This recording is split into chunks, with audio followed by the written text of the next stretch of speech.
Bismillahirrahmanirrahim. Assalamualaikum warahmatullahi wabarakatuh. Teman-teman, channel Renungan dalam Keseharian bersama saya Syarifah Wardah El-Firdausi, atau saudara bisa memanggil saya Bu Syarifah, Bu Iva, Mbak Iva juga bisa ya. Jadi yang insya Allah kedepannya channel ini saya yang akan mengisi ya. Jadi salam kenal dari saya untuk teman-teman semuanya. Baik, untuk pertemuan pertama kita kali ini di video ini, insya Allah saya akan menyampaikan tema atau renungan dari pertanyaan kita terkait keistimewaan umat Rasulullah, gitu ya. Nah, tema tersebut itu sebetulnya ada karena sebuah perenungan dalam keseharian kita ya, terutama keseharian saya juga, yang beberapa kali bertanya pada diri sendiri, kenapa sih kok Allah itu dengan hambanya kita ya sebagai umat Rasulullah ini kalau memberikan pahala itu nggak tanggung-tanggung ya, banyak sekali ya. Nah, sebagaimana yang sudah kita ketahui juga bahwa setiap kebaikan yang dilakukan oleh umat Rasulullah ya, kita ini, kalau kita berlaku kebaikan, kita mengerjakan kebaikan atau amal soleh, amal baik ya, itu maka akan diganjar bukan satu pahala, satu kali pahala, tidak dinilai satu kali pahalanya, tetapi dilipat gandakan sebanyak 10 kali atau 100 kali atau juga 1000 kali atau bahkan lebih dari itu. Jadi sesuai dengan kadarnya Allah yang menentukan sendiri, gitu ya. Nah, ini menjadi pertanyaan pada saya, mengapa sifat seperti itu seolah-olah seperti orang, kalau kita melihat profil orang itu orang yang dermawan, gitu ya, loman, atau bahkan ihsan, gitu ya. Ihsan itu memberi lebih dari yang diminta atau yang seharusnya. Nah, katakan kalau kita mungkin sedang dalam memarkirkan kendaraan ya, motor lagi diparkir. Nah, harusnya nanti kita membayar pada Pak Parkir itu Rp2.000, itu sudah cukup ya. Tapi kalau kita punya sifat ihsan dalam diri kita, artinya memberi lebih daripada yang diminta atau seharusnya, maka kita akan memberikan tambahan 3.000 ya, kadang 5.000 ya. Dan kita senang memberinya. Jadi, terima kasih ya Mbak. Oh iya, sama-sama Pak. Ya, jadi kita nggak ada beban untuk memberinya itu. Jadi itulah berarti kita punya sifat ihsan. Nah, saya melihat di sini bahwa Allah kepada hambanya, pada kita ini umatnya Rasulullah juga demikian. Karena tadi ya, kebaikan itu diganjar banyak sekali. Nah, kenapa kok saya bilang banyak sekali ya? Itu karena ada bandingannya. Berarti ada yang tidak banyak juga gitu ya hitungannya. Walaupun nanti kedepannya kalau kita sedang beramal juga tidak boleh kemudian goalnya atau tujuannya itu mencari pahala begitu ya. Itu insya Allah akan dibahas di pertemuan yang lain. Nah, kembali ke sini, kalau teman-teman mengingat bagaimana perhitungan pahala di zaman sebelum Rasulullah itu diutus di muka bumi ini, maka umat terdahulu itu ketika melakukan kebaikan ya, maka akan diganjar 1, jadi 1 kali 1. Sampean mengerjakan 1 kali kebaikan, maka akan dinilai 1 kebaikan yang sama, gitu ya.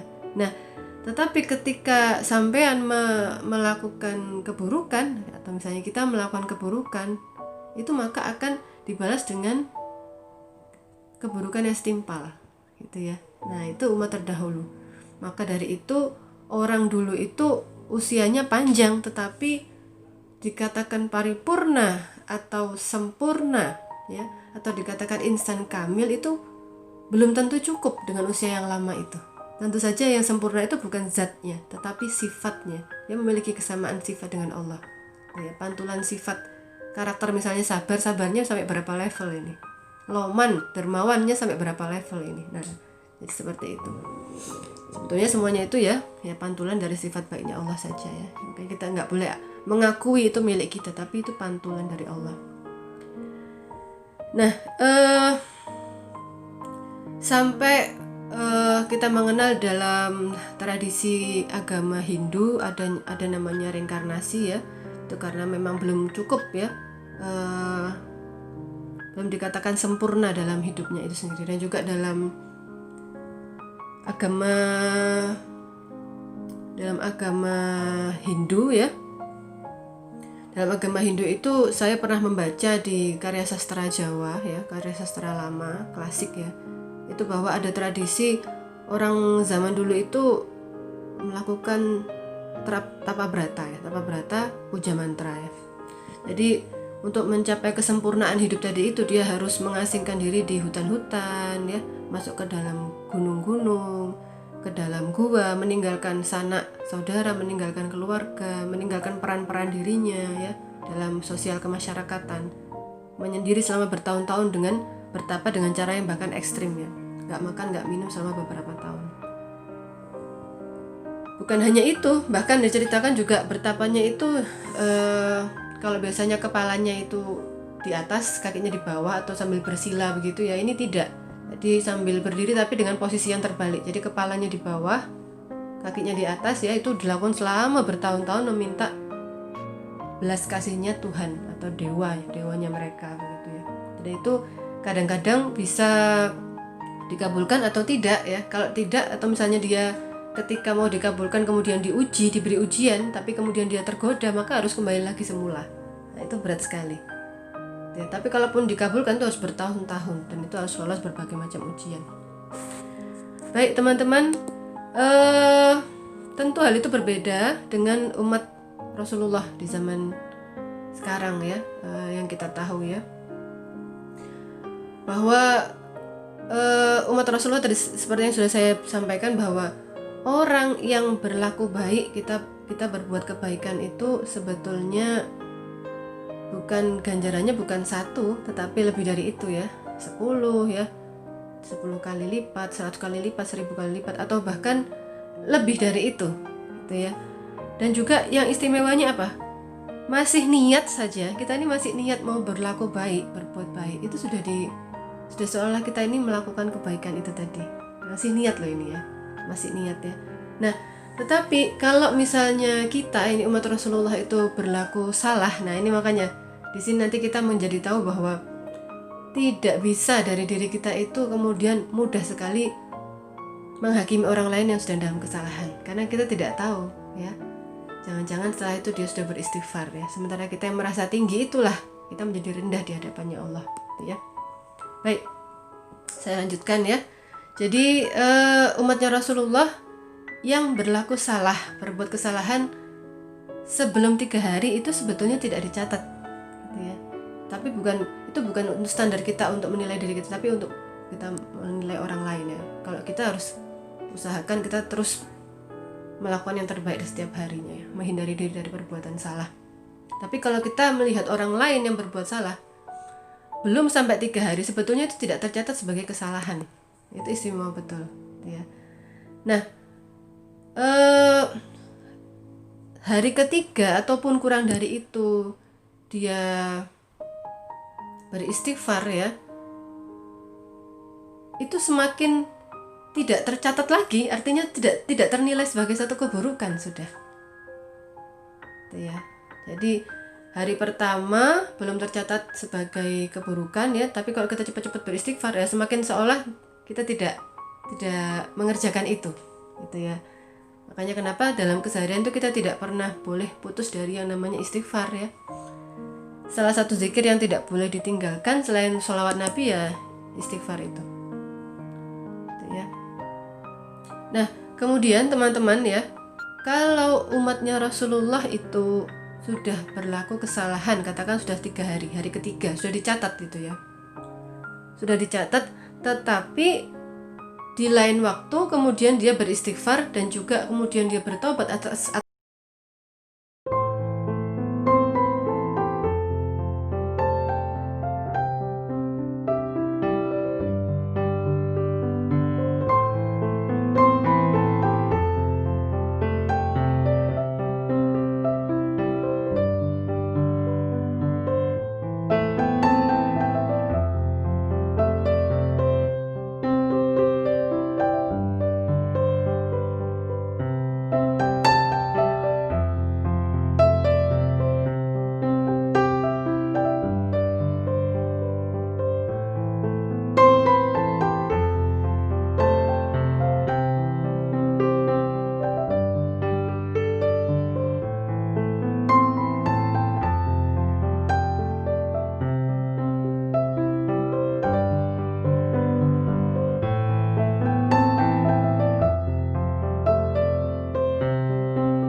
bukan memberi dan menerima, tapi selalu memberi.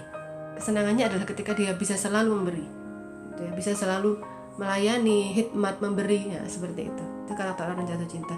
Yang kedua, diliputi kebahagiaan, jadi sering tersenyum gitu. Jadi coba bayangkan kalau kita ini bisa jatuh cinta sama semua makhluk, pasti seneng banget tuh yang lihat kita ya, senyum aja ya. Ya itu tapi perlu latihan ya. Jadi jatuh cinta sama Allah, nanti pantulannya semua makhluk kena juga, kena senyumnya kita gitu ya. Nah, karakter yang ketiga adalah mudah memaafkan. Nah, jadi karakter orang yang jatuh cinta itu mudah sekali memaafkan gitu ya. Nah, kalau saudara perhatikan dari kesemua karakter ini, itu memang sepadan betul dengan bagaimana kita melihat Allah ketika bersikap dengan kita selaku umatnya Rasulullah ya. Jadi karena umatnya Rasulullah ini kita juga terkena aura atau resonansi kecintaan itu. Jadi saya bilang ya, kalau orang jatuh cinta itu dermawan. Dermawannya bukan hanya pada kekasihnya, tapi pada semua, apalagi yang terkait dengan kekasihnya. Nah, untuk yang terkait dengan kekasihnya ini nanti insya Allah akan ada di pertemuan berikutnya. Jadi apa-apa yang ada di sekitar kekasih atau yang berkaitan dengan kekasih itu menjadi indah semua, gitu ya. Nah, karakter dermawan ini kita juga kena gitu loh, akhirnya kecipratan. Tadi ya, pahalanya jadi berkali-kali lipat kita diberikan itu. Nah, contohnya seperti analog. Jadi kalau saudara masih belum paham, nah kita mudahkan dengan analog perumpamaan ya. Analogika kita itu terbatas, maka hal-hal terkait cinta ini ekstra logika, di luar logika, tidak terbatas. Maka yang tidak terbatas tadi itu harus diwadahi dengan sesuatu yang bisa diterima oleh akal kita, yaitu dengan cara analog ya, analog atau perumpamaan. Nah, saudara coba perhatikan seorang yang lagi kasmaran ya, dua sejoli atau suami istri yang barusan menikah misalnya, masih senang-senangnya berduaan ya, kemana-mana pegangan tangan gitu ya, nggak mau lepas. Berkeringat sebentar, dibasuh, bukan dibasuh ya, dibersihkan sebentar, nanti gandengan tangan lagi gitu ya. Tapi itu pun juga halal ya, jadi gandengan tangan rontok dosanya kan ya. Nah seperti itu. Oh ya, tadi saya juga lupa menyampaikan, saya sebagai perempuan ya, dan juga sebagai seorang istri, maka juga kena ya, kecipratan, terkena juga dari keberkahan atau istimewanya Rasulullah ini ya. Artinya dermawannya Allah itu pada saya selaku seorang istri, perannya itu juga kena gitu ya. Nah coba saudara perhatikan bahwa seorang istri yang memberikan minuman pada suaminya tanpa diminta ya, jadi diam-diam nih lagi kerja kita berikan minum, disuguhi minuman, disuguhi unjukan katanya orang Jawa itu ya, tapi tanpa diminta. Itu seolah-olah seorang istri tadi itu sudah menghatamkan 3 Al-Quran. Bayangkan 3 kali hatam Quran. Nah, padahal untuk hatam Quran itu perlu berapa hari ya kan, yang kalau yang belum lancar ya nggak bisa sehari yang pastinya gitu ya, seminggu juga belum tentu bisa gitu ya. Nah, kalau yang istiqomah insya Allah bisa. Nah tapi itu setara dengan pahala itu, kan luar biasa. Nyuguhkan minuman saja loh gitu ya. Itu bukan karena saking istimewanya kita, tapi itu karena bentuk dermawannya Allah. Allah yang jatuh cinta, yang ada kekasihnya ini, yang Rasulullah ini kekasihnya gitu ya. Seorang istri yang memasak untuk anaknya, untuk suaminya, yang menghidangkan makanan tadi itu, dan kemudian suaminya itu berdoa, maka doanya tadi itu diijabah oleh Allah ya. Diam-diam dia berdoa untuk istrinya itu diijabah. Itu luar biasa. Nah ini kesempatan untuk kita ya, ibu-ibu, istri ya, di masa pandemi ini yang biasanya kalau kita masak itu dong-dongan ya, kalau di pandemi ini, di masa pandemi ini kita harus terus masak. Nah itu sebetulnya kesempatan bagi kita untuk mendapatkan banyak doa dari suami ya. Nah para suami juga begitu ya, banyak-banyak doa untuk istrinya yang sudah masak ya. Oke, saya lanjutkan. Oke, seterusnya tadi saya sampai di analog ya. Jadi untuk memahami bagaimana potret orang yang jatuh cinta itu, lomannya itu seperti apa ya, saya akan membuat satu analog. Saya akan menyampaikan satu analog ya. Jadi ada suami istri yang sedang berduaan ya, barusan menikah. Dia sedang berduaan di taman kota kalau di Indonesia ya misalnya. Nah kemudian ketika di taman itu tadi tiba-tiba didatangi seorang pengamen. Nah pengamen ya, nyanyi. Oke, setelah nyanyi seperti biasa pengamen itu akan memberikan wadah untuk kita menaruh uang ya. Nah kebetulan, walaupun nggak ada yang kebetulan di muka bumi ini ya, ceritanya suaminya tadi itu lagi membawa uang Rp20.000 dalam kantongnya. Nah umumnya orang yang ada di taman bunga ya, maaf di taman kota, kalau lagi ada pengamen itu diberi 2.000 itu sudah banyak gitu ya, diberi uang receh 500 itu sudah banyak ya. Artinya pengamen itu sudah senang gitu. Tetapi bagi orang yang kasmaran, yang jatuh cinta, apalagi sedang bersama kekasihnya, itu bukan hanya 2.000 yang diberikan atau 5.000 itu sudah besar. Kenapa kok besar? Karena dia cuma ada uang 20.000. Nah, bagi orang yang kasmaran, bahkan bukan hanya 5.000 tapi 20.000 itu bisa diberikan semuanya. Artinya tadi dia jadi memiliki sifat ihsan tadi. Jadi dia punya sifat ihsan apa? Memberi lebih dari yang diminta yang seharusnya. Turah-turah katanya orang Jawa itu lebih-lebih gitu ya. Harusnya 5.000, harusnya 2.000, diberi 5.000, bahkan nggak cukup 20.000 sudah untuk sampean saja Mas gitu. Dan itu dia sambil senyum lagi berinya. Nggak apa-apa ini Mbak kok, nggak apa-apa ini Mas kok banyak sekali. Oh nggak apa-apa, makasih lagunya enak. Bahkan masih sampai sempat nyemuji begitu. Nah sama seperti itu juga ya. Jadi Allah itu kepada umatnya Rasulullah, pada hambanya kita ini, itu seperti itu. Dermawannya ya, ihsannya itu seperti itu. Jadi satu kebaikan itu diganjar pahala yang bahkan kita sendiri nggak bisa menduga gitu ya.